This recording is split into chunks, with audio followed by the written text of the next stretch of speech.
नमस्ते बच्चों, मैं doctor D P. Goswami, SPC government college Ajmer, अपने पूर्व के व्याख्यान को आगे बढ़ाते हुए प्राचीन भारतीय इतिहास के जानने के स्रोतों के बारे में आपको जानकारी देने जा रहा हूँ। जैसे कि मैंने पूर्व के अपने लेक्चर में बताया कि प्राचीन भारतीय इतिहास को जानने के लिए कई महत्वपूर्ण स्रोत हमारे पास हैं जो पूर्णतः सत्यता पर आधारित हैं और इन्हीं के आधार पर प्राचीन भारत का इतिहास लिखा गया है।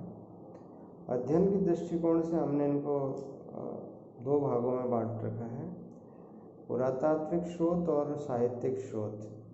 पुरातात्विक स्रोत के बारे में मैं आपको आगे बताऊंगा, लेकिन जो मेरा पिछला लेक्चर जहाँ छूटा था उसी को आगे बढ़ाते हुए साहित्यिक स्रोतों के बारे में मैं आपको जानकारी शेयर कर रहा हूँ।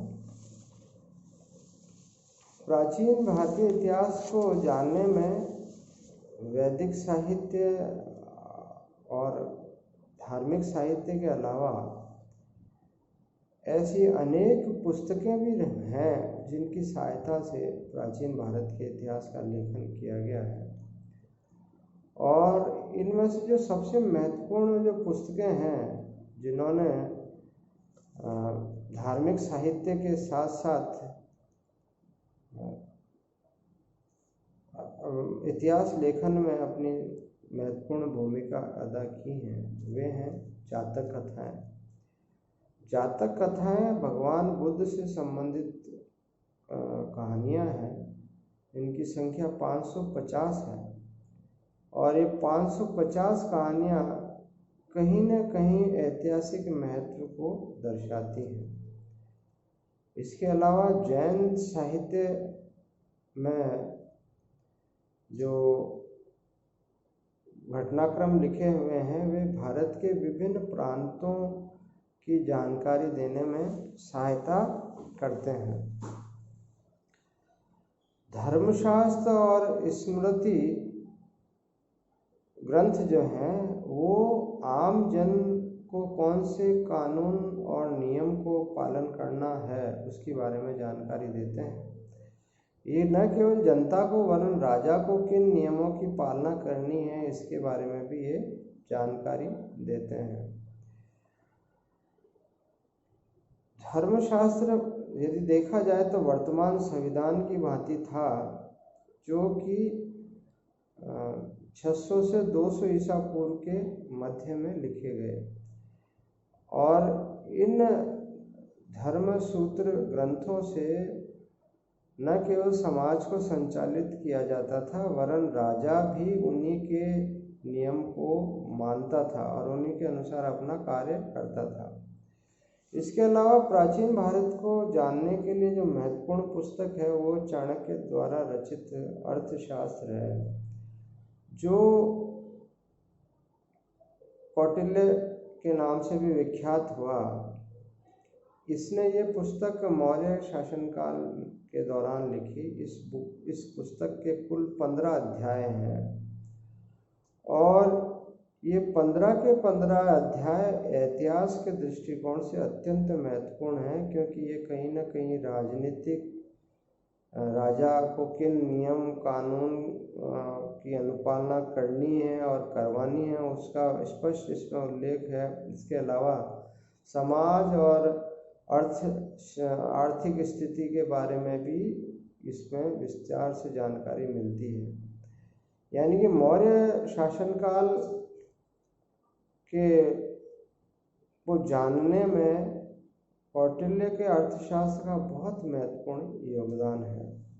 इसके अलावा विशाखा दत्त द्वारा रचित मुद्रा राक्षस यह भी महत्वपूर्ण पुस्तक है।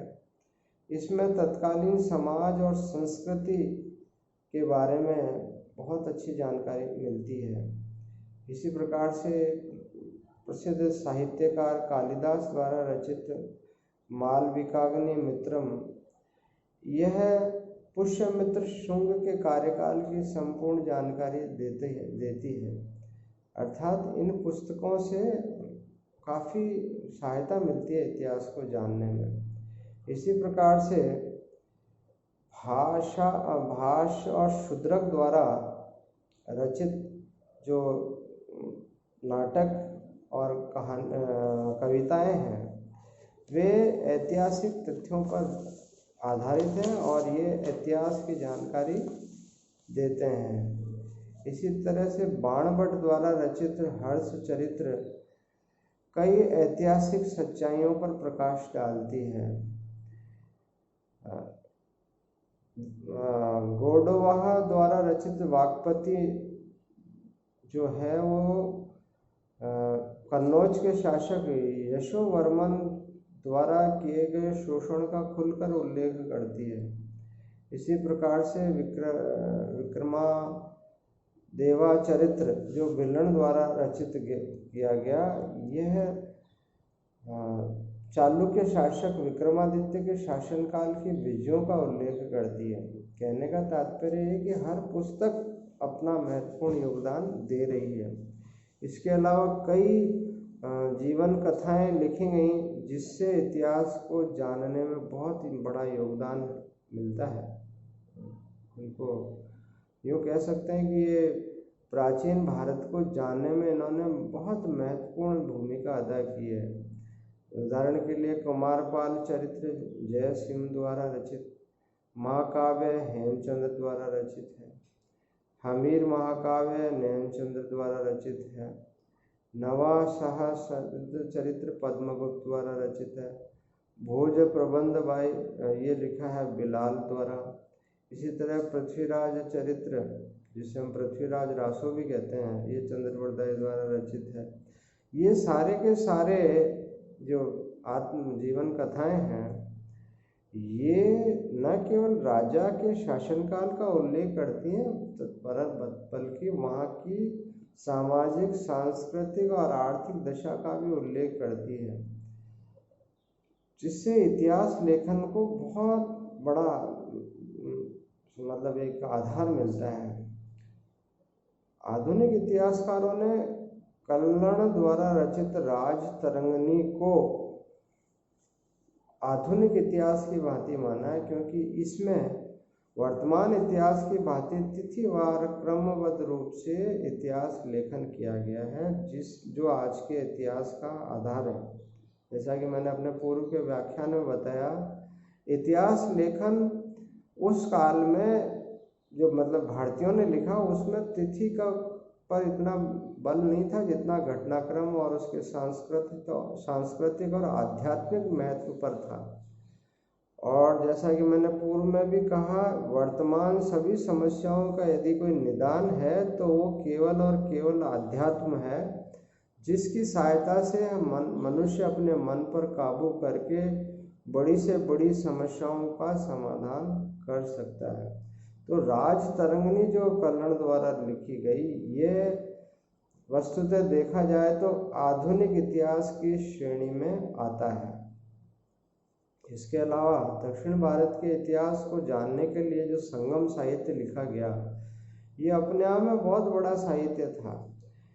30,000 लाइन की जो लिखी 30,000 पंक्तियों में ये साहित्य लिखा गया है।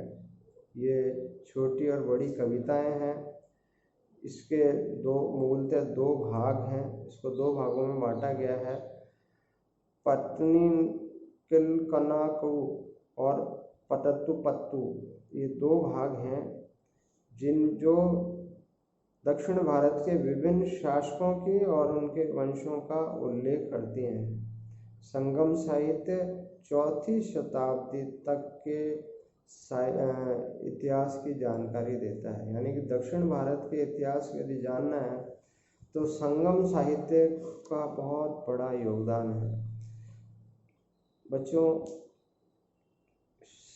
स्रोत जो है प्राचीन भारतीय को जानने का ये बहुत विस्तृत विषय है।